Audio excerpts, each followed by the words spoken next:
sharing with you in this video how to control your emotions when creating your dreams and goals. And so the first thing that I want to share with you in this video in terms of how to actually do this is to just remember that what angers you controls you. So if there's anything in your life that makes you upset or makes you feel like you're in a big state of resistance, like everything is a fight, everything is a struggle, what you have to remember is that in that state, something is controlling your attention. Something is controlling you. Something, whether consciously or unconsciously, is sort of manipulating you to sort of feel a certain way. And so what we have to start to realize is that we have to get out of this. We have to start to become aware and realize in that moment that if you're angry about something, it has control over you. And so what you have to learn to do is just be that person, be the bigger person, to just let it go. To just let it go. Whatever is anger, you could actually train this. So like whatever is upsetting you, whatever is making you feel angry, just let it go, because just remember that it's controlling you and manipulating you in that moment. Now, you don't need to play this victim or this sort of paranoid victim person that thinks that everything's out to get you and everything's trying to manipulate you. That's not what I'm saying. What I'm saying is just remember that it's like when something is making you angry, you've lost control over your own life. That's really what's happening, is that you've, like, there's many ways to look at, like, is it something out there controlling you? Is this, is it that thing out there? Is it that person? But really the better thing to do is just realize that when something is making you angry, what is it taking you away from? It's taking you away from focusing on controlling the things that you actually do have control over, such as the actions that you're taking and where you put your attention. However, we will talk about that later in the video. But ultimately speaking, if you can just start to notice when you're angry, when you're upset about something, when something makes you feel a certain way that, again, is adding more resistance to the present moment, what you want to do is just catch that and then notice when you do that. Notice when you're hypnotized by something and you believe it to be so important, but what you're doing is you're focusing on that thing, you're letting it making you be angry at the cost of something else, which again I'll discuss afterwards. And so the second thing that I want to share with you in this video as well, in terms of how to control your emotions when creating your dreams and goals, is just to remember that what you want to start to do is turn both positive and negative emotions into action. So whether you feel good or whether you feel bad, whether something good is happening in your life, whether something bad is happening in your life, you want to turn either of those, so to speak, feelings or emotions into action regardless. So it's like when you feel something negative happens in your life and you feel a way that you don't want to feel, you should just transmute that into more action towards success. Like, there's no shoulds, like you don't have to do this, but why not? Like, really, why not? If you're feeling negative, right? If you're already feeling negative anyway, right? If you're going to feel it anyway and there's no resisting what is, right? Because what is has brought you to a present moment where you feel something happening.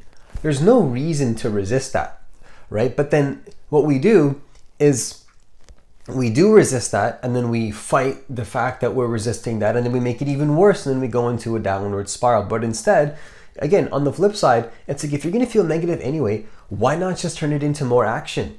Why not just take more action? Why not just feel negative anyway and then just take a little bit of action and see where that takes you? What you'll find is that if you sort of follow that feeling, you start to feel better. And then if you just take action while feeling negative anyway, the negativity starts to kind of go away, because what you're doing there is you're transmuting one form of energy into another form of energy. And so the key here is to do this even for positive emotions as well. So it's to come back always to what I believe to be neutrality, just the bare sort of essence of the present moment, just beingness itself prior to anything that you do. Doesn't really matter what you do necessarily. Again, there's the thing that sort of comes prior to that, so to speak, for a lack of a better term, that comes before positive or negative emotions. And so what I believe we can start to do is bring back our attention and our awareness back to that place of just sort of neutrality and beingness, so to speak, again, for lack of a better term. And this is sort of a timeless thing, right? It always exists, whether it's in the future that you're projecting something or whether it's in the past that you're projecting something. This sort of neutrality, this sort of base, this essence always exists. And so what I suggest for you to do to be able to control your emotions is don't wait for a negative trauma or a negative situation in your life to start practicing controlling your attention and bringing it back to the present moment. What I believe we can begin to do is practice this even when something good is happening as well. So again, don't wait for the trauma or for your business to fail or for something to happen in your personal life for then finally to have that awakening. Why not choose every single moment to be an opportunity to be just a little bit more mindful, just a little bit more present, just because you know that not doing that is bringing a very serious cost to your life, which is you being fully involved in every single thing that you do. Because ultimately that's the biggest shame, right? Is even if you feel positive, really, really positive, if you sort of lose yourself in the positivity and you aren't even there fully to experience it and you're attached to the positivity and you're scared of losing it and you can't fully experience it for what it is because you want to cling on to it and make it be for all of existence, when really that's just a one-time timeless moment that is just for you in that moment and that moment only. Right? The ego wants to cling on. What that does is that puts you in a position of stagnation where you're never going to be able to control your emotions. Again, controlling your emotions is something that comes as a result of you not getting attached to both positive and negative emotions. And then so finally, the last thing that I want to share with you in this video as well, in terms of how to control your emotions when creating your dreams and goals, is to understand that emotions in of themselves are reactive and, so to speak, aren't necessarily always in your control. Like they may just be a reactive thing where you have no control in what arises in that moment, because negative emotions can come at any time about anything, at any situation, and again, and then involving many different factors, right?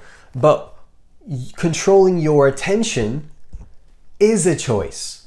So emotions are reactive, but controlling your attention is actually a choice. So again, emotions happening may not be a choice, may not be necessarily fully up to you, but where you place your attention absolutely is your choice. That's where you have always a say in this situation. Where you put your attention is your free will. That's 100% up to you. In every single moment, you can give away your power, your spiritual sovereignty, that true essence, what I believe to be that life force, that presence of who you truly are, you can give it away. And so what I believe is that whether that we take accountability for this and take full ownership over this and accept the fact that when we want to be a victim or we want to be negative or we want to pretend like life is out to get us, what we don't realize is that that's absolutely a choice. And of course, when we're in those states, we'll never admit it. But this video hopefully is a reminder to remind you that it is a choice.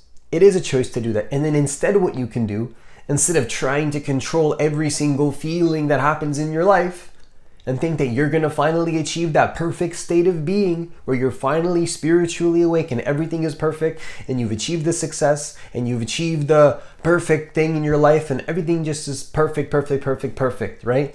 What you'll realize is that that never is going to come. And then instead what you can do is learn to find peace with that timeless aspect of who you are, which always exists, and then to put your attention on that always is a choice. That's always a choice. There's no if, ands, or buts, but we want to start to control more of the controllables in our life rather than things that we literally have no control over at the end of the day.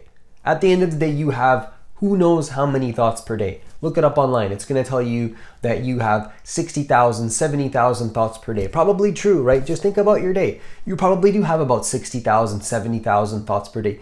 And do you think that you're going to be able to control every single thought? Like, I understand that, of course, there's things like affirmations and you can train your mind to be better. And of course, I highly would suggest you to utilize tools like this. Utilize those things 100%. Do affirmations. Try to control your mind every single day so that you can outweigh the negative thoughts with the positive thoughts, and whatever the case may be. Control your intentions consciously. Make sure that you're controlling your intentions so that you can show up in your life with integrity and know who you are and know where you're going and why you're doing what you're doing. Absolutely control all of that 100%. I'm not saying not to do that, but just remember that when you're doing this, you also want to be able to come from that space of controlling the one controllable that you have in your life, which is your attention. Your attention is the highest form of, it's the ultimate truth in terms of what I believe to be the thing that you actually have control over. Because again, you can try to control those thoughts, but some negative thoughts, I'm sorry to say it, some negative thoughts might happen in your life. You may not be able to control every single positive thought in your life. I'm so sorry to tell you, but one thing that you always have control over is where you place your attention. You may not be able to control how much money hits your bank account per month because of the business that you're running, or whatever the case is. Not to say that that's the reason, but I'm saying that you may not be able to reach certain goals in your life. You may not be able to see things that you want to see happen exactly in the way that you want to see them. But again, you can even control your actions on a daily basis. Those you can control. But even then though, maybe something happens that's totally out of your control, where something externally happens that genuinely stops you from being able to take action in that moment, and it has to be delayed a little bit. But then what do you do then? What happens to your peace then? Is now all your peace just going to go out the window? We have to learn how to be emotionally resilient regardless of if our emotions are good or bad.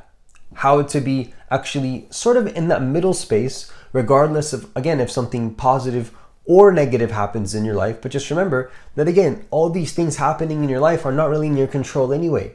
You can, again, try to get more control. You can definitely become more disciplined, become more integral. But at the end of the day, nothing is granted without the permission of God. Nothing is granted without the permission of the universe itself. Not to say that you're giving your power away to some universe, because again, we are our own universe. We are our own creators in a very powerful way.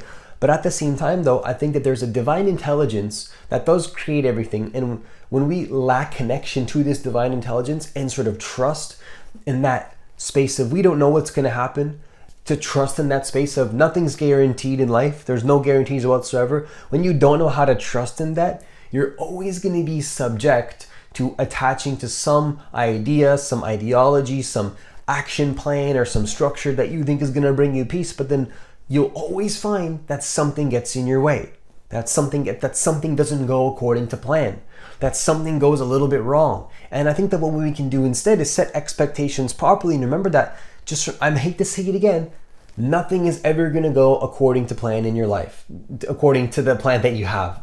I'm sorry to say it, but just remember that, again, there's things that you can still focus on that are going to keep your energy high regardless of negative or positive things happening in your life, which is, again, going to keep your energy so high that you're able to sort of get into this paradox where you're able to control your emotions by having no need to control them whatsoever, and just be able to observe them and notice that they are simply not who you are. You don't need to identify with negative or positive emotions, and understand that as a result of this, you paradoxically are able to control your emotions in a much easier way, because you just simply let the emotions that are not serving you go in, a much easier way with as little resistance as possible.